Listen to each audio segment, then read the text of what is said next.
Samsung 3nm process will not be expected for production until June or mid-2022. Also, this is the same case for TSMC 3nm process node. This will affect Samsung Galaxy devices and Apple iPhone due to the delay of production complexity, since these techs need to be secured by the companies early before production.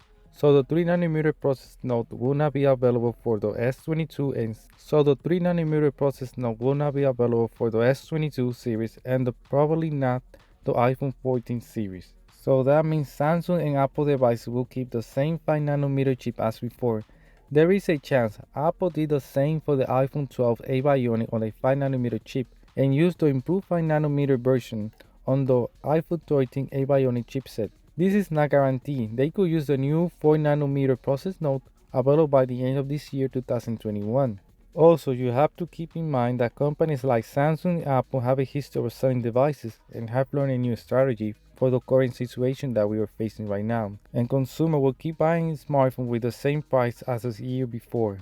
The only company who has following this kind of strategy was Apple with their iPhone lineup, who made their devices with a minor improvement and with the same price over years, not like Samsung who learned the hard way. The 3nm process chips are smaller, and with their new GAA production method allows Samsung to add more transistors in the same space. Also, the technological advancement for semiconductors with gate-all-around, in short for GAA, connect transistors for faster connections. This will put the new 3nm on a GAA allows for a 50% performance more or a less energy consumption improvement compared to a 5nm FinFET that is found on Apple's A Bionic 15 or Snapdragon 88. The new Samsung 2nm process node will not be expected by the 2024 according to Samsung. Samsung has probably learned a lesson from Apple to keep their devices in the same price with minor improvement in their devices. So this lesson will affect Samsung in future devices like their mid-range and flagship phones. So that means the Samsung Galaxy S22 series will keep the same price.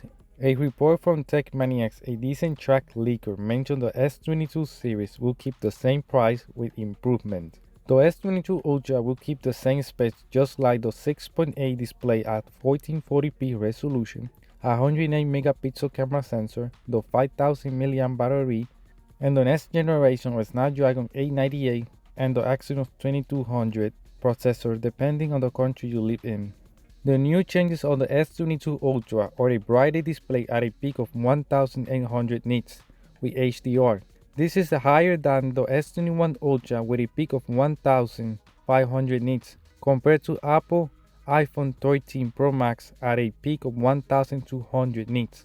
The current right now higher is the Xiaomi Mi 11 Ultra with a peak of 1700 nits of brightness.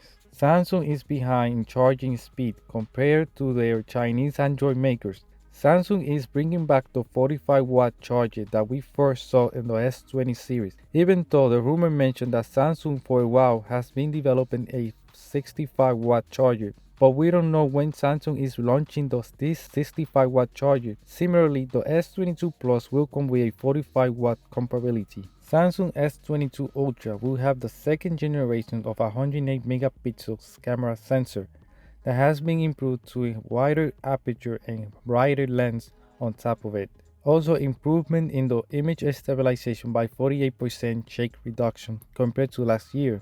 The camera or 108 megapixel main, 12 megapixel ultra wide, 12 megapixel 3x telephoto, and a 12 megapixel 10 times periscope, laser autofocus system, and LED flash. Another report confirmed that Samsung P-shaped design for camera bump. It comes from a dummy phone for a case manufacturer. The only downside of this is that we cannot see the S Pen slot for the S22 Ultra. But another report mentioned that the S22 Ultra will come with a built-in S Pen slot. Apple mid-range smartphone iPhone SE should be released next year around springtime 2022. The iPhone SE 3rd generation should come with the same hardware and design, with the added 5G modem by Qualcomm Snapdragon X60 5G, with the latest A Bionic chip A15, and with the drop of the iPhone mini, Apple will probably redesign the iPhone SE in the future. The SE probably entered mass production by December of this year.